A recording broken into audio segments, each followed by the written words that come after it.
The story begins with a long-haired man relaxing in a bathtub inside a quiet house. Everything seems peaceful until he suddenly hears a car pulling up outside, followed by the sound of people talking near the front of the house. The moment he realizes someone has arrived, he panics and quickly escapes through the bathroom window, not even having time to put on his pants. This scruffy man is named Dwight Evan. With no home to call his own, Evan lives inside his rusty old car and survives by digging through trash along the roadside. Even the scene earlier in the film shows how desperate his life has become, sneaking into strangers' houses just to enjoy the simple comfort of washing his hair with shampoo. According to the narration, Evan has spent many years living as a drifter after falling into deep depression when both of his parents were murdered. Since that tragedy, he has become a man completely lost in life, someone who no longer lives like a normal person. Evan does not care about money, affection, or even the attention of a romantic partner. He only has one purpose left in life: revenge for the deaths of his mother and father. And the quiet storm inside him is about to begin. This is Blue Ruin. That's how this works, man. Late at night on the side of a quiet road, after spending the day doing absolutely nothing, Evan sits down to rest. He reads a book for a moment, then slowly drifts off to sleep inside his car. Soon morning arrives. Suddenly, Evan is awakened by a female police officer who bluntly orders him to come with her to the police station. Wait, sweetheart, I'll explain. Okay? Just come with me. With a completely indifferent expression, Evan assumes this is because he broke into someone's house the day before. But that is not the reason. The officer actually wants to inform him that Wade Cleland, the man responsible for murdering Evan's parents 20 years ago, is about to be released from prison. She advises Evan to find a safe place to stay, even suggesting that he remain at the police station for protection, fearing Wade Cleland might try to kill him. But instead of accepting the officer's advice, Evan makes a different decision. The anger he has carried for 2 decades begins to burn again. Rather than hiding, he heads straight to Virginia, his hometown and the place where his sworn enemy, Wade Cleland, lives. Evan is determined to finally take his revenge. Before carrying out his plan, Evan tries to prepare himself. He visits a gun shop intending to buy a weapon. Unfortunately, the weapon is far too expensive, and the little money he stole the day before is nowhere near enough. Driven by desperation, he searches the parking lot behind a nightclub and begins peeking into several parked cars. Eventually, he spots a weapon inside one of them. Moving quietly, Evan smashes the window and takes the gun. However, when he tries to use it, he realizes the trigger is locked. He struggles with all his strength, attempting to force it open. Sadly, the weapon breaks apart in his hands and becomes completely useless. Now left without a gun, Evan decides to take a far riskier approach. He waits for Wade Cleland outside the prison. Soon Wade is released and greeted by members of the Cleland family, who arrive in a limousine to pick him up. Evan watches them carefully and begins following the vehicle to see where they are headed. Not long after, Wade Cleland and the rest of the Cleland family arrive at a karaoke bar to celebrate his release. From inside his old car, Evan quietly observes the surroundings. When the moment feels right, he slips inside through the back entrance. Since he no longer has a gun, the only weapon he carries is a simple knife. Slowly and carefully, Evan moves through the back corridors while thinking about how he is going to kill Wade. His face is filled with tension and adrenaline. Evan has never killed anyone before, but after 20 long years of waiting, he feels that he has no choice but to finish what he came for. Just as he takes a deep breath to steady himself, 2 men suddenly enter the bathroom nearby. Hearing them approach, Evan quickly hides inside one of the stalls. It turns out the 2 men are Wade Cleland and his brother. For a moment, they stand there talking. Then Wade's brother leaves the room to grab a beer. And in that brief moment, Evan realizes he has the perfect opportunity to strike. While secretly watching Wade as he washes his face, Evan suddenly launches a brutal attack. The 2 men struggle violently. Wade has a much stronger and larger build, which makes the fight extremely difficult for Evan. At one point, Evan is almost killed during the struggle, but in a desperate moment, he manages to drive the knife into Wade's temple. Wade collapses to the floor, dying in a pool of blood. Now covered in blood, Evan quietly walks out of the karaoke bar without anyone noticing. Before leaving, he slashes the tires of the Cleland family's limousine so they will not be able to chase him. Unfortunately, in his haste, he accidentally cuts his own hand with the knife. Evan quickly jumps into a car to escape, only to realize that his own car keys were dropped in the bathroom during the fight with Wade. With no other option, he takes the limousine, even though its tires are already damaged. As the other Cleland family members begin chasing him, Evan floors the accelerator and speeds away. Surprisingly, the limousine can still move fast enough, although the damaged tires cause the vehicle to shake as it drives. During the escape, someone suddenly starts pounding on the back window. Evan stops the car and discovers that it is William Cleland, the youngest member of the Cleland family. When William sees the blood covering Evan's clothes, he seems to recognize him from stories he has heard about his family's past. William asks whether Evan has killed Wade. Evan confirms it and explains that Wade was the man who murdered his parents. But then William reveals something unexpected. He tells Evan that Wade was not actually the real killer. After saying this, William runs away and disappears into the darkness.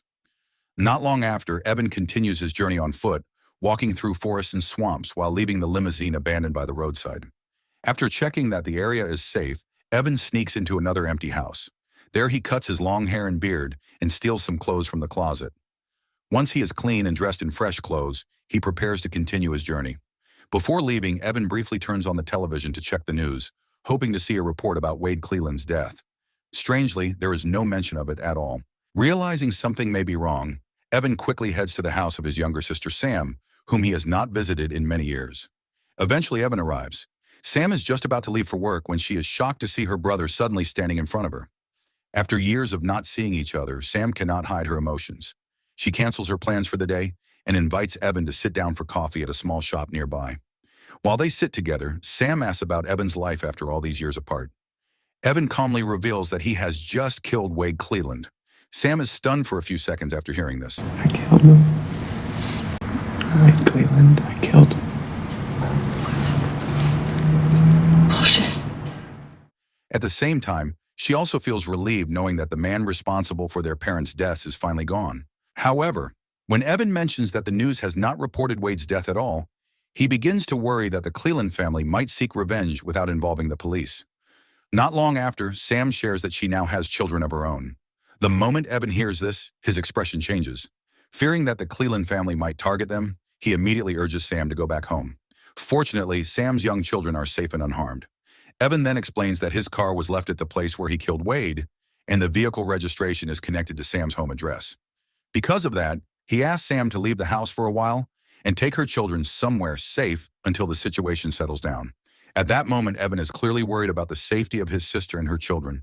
On the other hand, Sam becomes angry when she realizes that the situation could drag her and her small children into danger. At first, she refuses Evan's request to leave the house. However, after thinking about it carefully, she finally agrees and takes her children away for the time being. Once Sam leaves, Evan prepares himself in case the Cleland family comes looking for him. Since there is no gun in the house, he grabs a shovel from the storage shed and plans to use it as his weapon if he has to fight them. For the rest of the day, Evan simply waits and watches the surroundings. Hours pass, and eventually he falls asleep from exhaustion. By late afternoon, there is still no sign of the Cleland family. With some time to spare, Evan looks through an old family photo album and makes himself a cup of his favorite milk tea. But not long after that, he hears the sound of a car stopping in front of Sam's house. The car turns out to be Evan's own vehicle, and inside it are members of the Cleland family. Immediately, Evan prepares himself.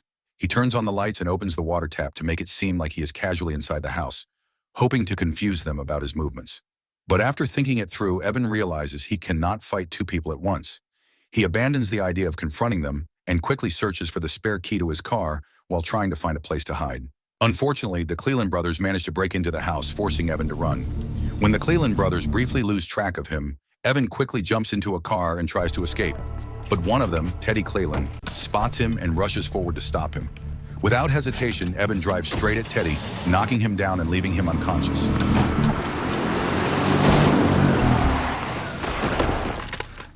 At that moment, Evan tries to figure out their true intention. He wants to know whether they came to kill him or to harm Sam. His concern is that his sister might be dragged into the conflict. When Teddy gives no answer, Evan drags his body into the car. Suddenly, another member of the Cleland family, Carl, appears and fires an arrow from a crossbow. The arrow strikes Evan in the shoulder. Despite the intense pain, Evan manages to escape and continue driving. By morning, Evan stops at a quiet plantation. Believing Teddy might already be dead, he places Teddy's body inside the trunk of the car. Then he heads to a small convenience store to buy tools so he can remove the arrow that is still stuck in his shoulder. However, the pain becomes unbearable. In the end, Evan is forced to go to a hospital where he collapses right in front of the reception desk. When he regains consciousness, he is surprised to see that the wound in his thigh has already been stitched. Realizing he cannot afford the medical bill, Evan quietly sneaks out of the hospital and returns to his car. Once he reaches the car, he discovers that Teddy is still alive inside the trunk, desperately shouting to be let out. Evan ignores the cries and instead drives back to Sam's house to change his clothes and clean up the mess from the previous night. After finishing the cleanup, he can still hear Teddy struggling and shouting from inside the trunk.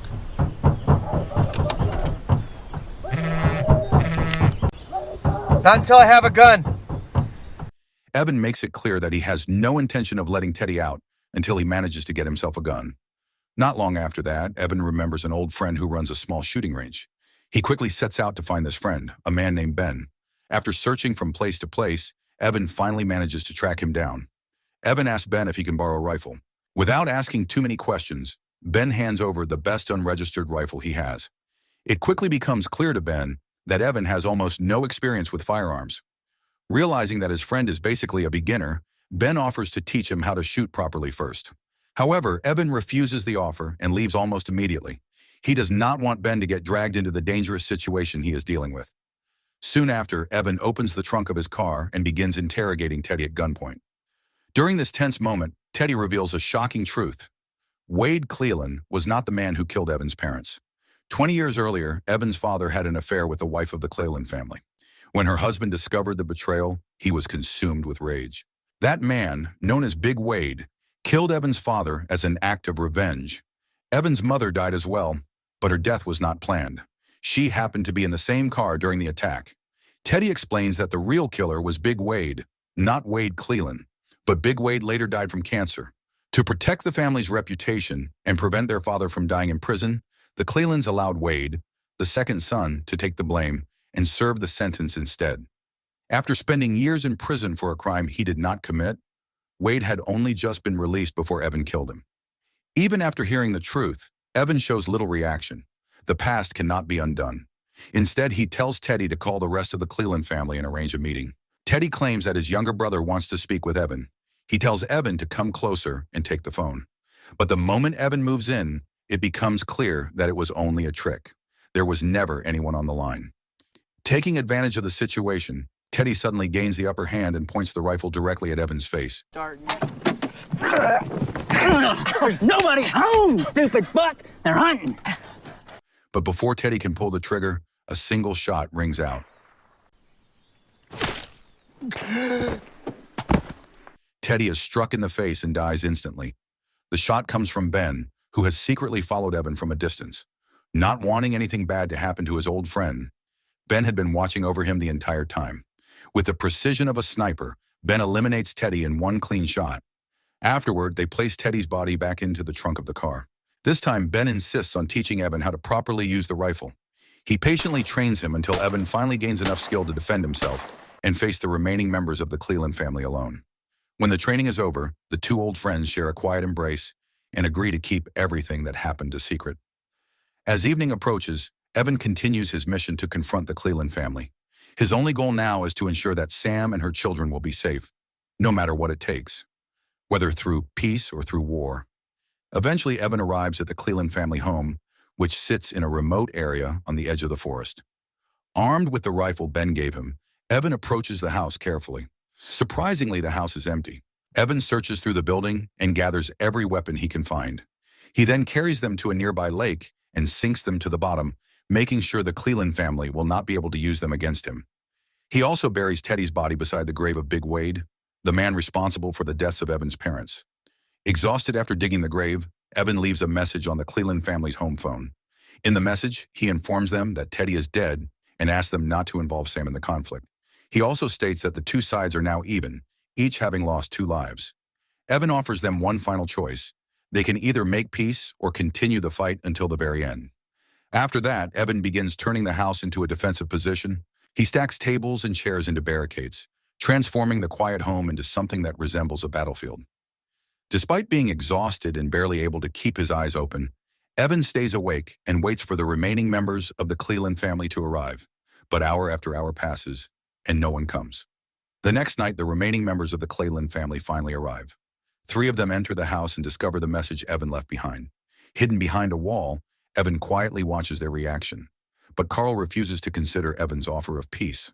Instead, he talks about going after Sam and her children. The moment Evan realizes this, he understands that his attempt at ending the conflict has completely failed. Overcome with anger, Evan immediately opens fire. Carl is shot and killed on the spot, I'm sorry. leaving only 2 people alive inside the house: the Cleland mother, the woman who once had an affair with Evan's father, and her daughter. The 2 women try to threaten Evan, claiming they will kill him, but the threat carries little weight because Evan is the one holding the gun. At that moment, the man who once offered peace begins to change his mind. Evan now believes the only way to end the conflict is to wipe out the Cleland family entirely. Feeling cornered, the remaining Cleland members promise that they will leave Sam and her children alone. But Evan no longer trusts anything they say. Meanwhile, the youngest member of the Cleland family, William, quietly sneaks up behind Evan. This is the same boy Evan encountered earlier in the limousine. William raises a gun and fires at Evan. Go blow his head off! Kill him, William! In the chaos that follows, the rest of his family urges William to finish Evan off. But the boy hesitates, his hands shaking with fear. Even though he is badly wounded and barely holding on, Evan manages to strike the rifle away from William and turn the weapon back toward him. But instead of killing the boy, Evan shows mercy. He tells William to leave and escape using Evan's car, which is parked deeper in the forest. Now only 3 people remain inside the house that has turned into a battlefield. In the final moments, Evan reflects on the affair between the Cleland mother and his father. He believes that betrayal is what set everything in motion, eventually leading to the murders of his parents. The woman becomes furious as Evan continues placing the blame on her. According to Evan, her actions destroyed both families and brought them all to this moment. Enraged by the accusation, the woman suddenly grabs a hidden rifle from beneath a chair. What follows is a final desperate gunfight that leaves no winners. From a distance, William witnesses the aftermath. In the darkness of the night, he sees that Evan and the remaining members of his own family have all died inside the house. The story ends with William walking away toward Evan's car, crying and stumbling through the night. Lightning flashes across the sky as he drives away, leaving behind the ruins of a tragedy that destroyed both families. So the moral of the story is, if your revenge plan involves murder, a stolen limo with flat tires, and a guy screaming in your trunk, maybe double check who the real killer is first.